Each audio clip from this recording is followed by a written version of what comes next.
Hi అండి, నమస్తే. నా పేరు Ambika. Welcome back to Vinni చేతి వంట. ఈరోజు విన్నీ చేతి వంటలో పన్నీర్ పలావ్ని ఏ విధంగా తయారు చేసుకోవచ్చో చూపిస్తా అండి. ఇదైతే చాలా సింపుల్ రెసిపీ అనమాట. మరి కుక్కర్లో తయారు చేస్తున్నాం కాబట్టి ఎవరైనా సరే ఈజీగా తయారు చేసేయచ్చు. మరి ఈ సింపుల్ రెసిపీని ఏ విధంగా తయారు చేసుకోవాలో చూపిస్తానండి. వీడియోనైతే ఎక్కడ స్కిప్ చేయకుండా చూసేయండి. అలాగే వీడియో ఫస్ట్ టైం చూస్తున్న వాళ్ళైతే విన్నీ చేతి వంట ఛానల్ని సబ్స్క్రైబ్ చేసుకోండి. మరి ఈ పన్నీర్ పులావ్ని ఏ విధంగా తయారు చేసుకోవచ్చో చూపిస్తాను రండి. ముందుగా ఒక బౌల్లో ఒక గ్లాస్ బాస్మతి రైస్ వేసుకుని 2-3 సార్లు శుభ్రంగా కడిగి నీళ్ళు పోసి ఒక అరగంట పాటు పక్కన పెట్టుకోవాలి.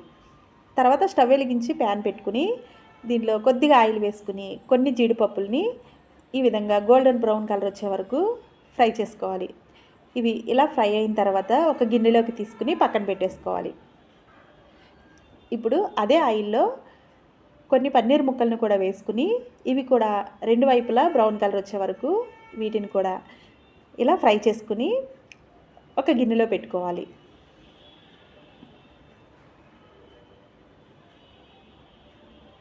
ఇలా వేయించేసుకుని పక్కన పెట్టుకున్న తర్వాత మనం కుక్కర్లో పలావ్ చేస్తున్నాం కాబట్టి ఈ కుక్కర్ తీసుకుని దానిలో ఒక 2-3 స్పూన్ల వరకు నెయ్యి వేసుకోవాలి. మీకు నెయ్యి ఇష్టం లేకపోతే ఆయిల్ వేసుకోవచ్చండి. తర్వాత ఈ నెయ్యి వేడైన తర్వాత హోల్ గరం మసాలా, చెక్క, లవంగ, యాలకులు, జాపత్రి, బిర్యానీ ఆకు, షాజీరాని, అలాగే అనాస్ పువ్వుని ఇవన్నీ వేసుకుని ఇవి మంచి సువాసన వచ్చే వరకు ఫ్లేమ్ని లోలో పెట్టుకుని ఈ విధంగా ఫ్రై చేసుకోవాలి. ఇవి మాడిపోకూడదండి.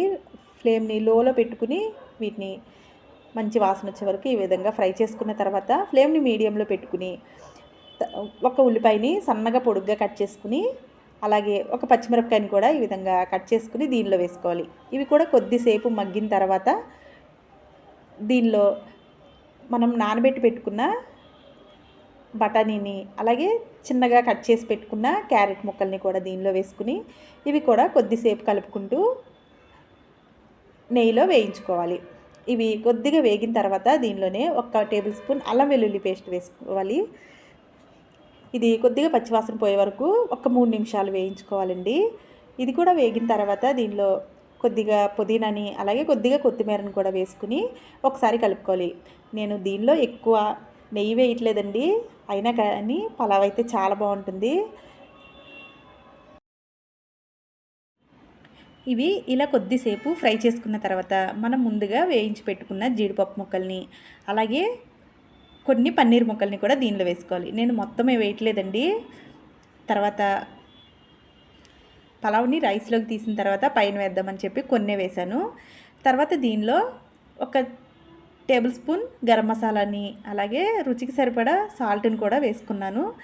గరం మసాలాని నేను చిన్న టేబుల్ స్పూన్తో వేశాను కాబట్టి 1 స్పూన్ వేసానండి. మీరు పెద్ద స్పూన్ అయితే 1/2 టేబుల్ స్పూన్ వేసుకోండి, సరిపోతుంది. మనం తీసుకునేది 1 గ్లాస్ బియ్యం కాబట్టి.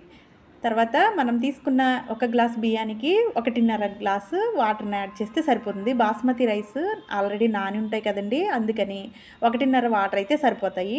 అదే నార్మల్ రైస్ అయితే 1 గ్లాస్ బియ్యానికి 2 గ్లాసులు నీళ్ళు పోసుకోవాలి. తర్వాత ఈ నీళ్లు పోసిన తర్వాత మనం నానబెట్టుకున్న బాస్మతి రైస్ని కూడా దీనిలో వేసేసుకుని ఒకసారి మొత్తం అంతా కలుపుకోవాలి. ఇలా కలుపుకున్న తర్వాత కుక్కర్ మూత పెట్టుకుని ఒక 2 విజిల్స్ వచ్చే వరకు దీన్ని ఉడికించుకోవాలి. మనం కుక్కర్లో ఉడికిస్తున్నాం కాబట్టి 2 విజిల్స్ అయితే పలావ్కి చాలా బాగుంటుందండి. అదే రైస్కి అయితే 3 విజిల్స్. ఇలా 2 విజిల్స్ వచ్చి ప్రెషర్ అంతా పోయిన తర్వాత మూత తీసి చూస్తే బిర్యానీ అయితే ఇలా ఉందండి. చూసారు కదా, చూడటానికి కానీ టేస్ట్ కానీ చాలా బాగుంది. ఒకసారి మీరు కూడా తప్పకుండా ట్రై చేయండి. మనం వేసిన కొలతలు అయితే కరెక్ట్గా సరిపోయినాయి. 1 గ్లాస్ బియ్యానికి మనం అరగంట సేపు నానబెడితే ఇలా పొడి పొడిగా వస్తుందండి రైస్ అయితే. 1.5 గ్లాస్ వాటర్ అయితే కరెక్ట్గా సరిపోతుంది. ఇప్పుడు దీన్ని సర్వింగ్ ప్లేట్లోకి తీసుకుని సర్వ్ చేసుకుంటే పైన పన్నీర్ జీడిపప్పు ముక్కలతో డెకరేట్ చేస్తే పిల్లలైతే చాలా ఇష్టంగా తినేస్తారు. అలాగే ఇది చికెన్ కూరతో అయితే చాలా బాగుంటుంది. ఒకసారి మీరు కూడా తప్పకుండా ట్రై చేసి మీకు ఎలా వచ్చిందో కింద కామెంట్ సెక్షన్లో కామెంట్ చేయండి. వీడియో నచ్చితే లైక్ చేసి మీ ఫ్రెండ్స్కి రిలేటివ్స్కి షేర్ చేయండి. ఇలాంటి వీడియోస్ కోసం మా విన్నీ చేతి వంట ఛానల్ని సబ్స్క్రైబ్ చేసుకోండి. Thank you for watching.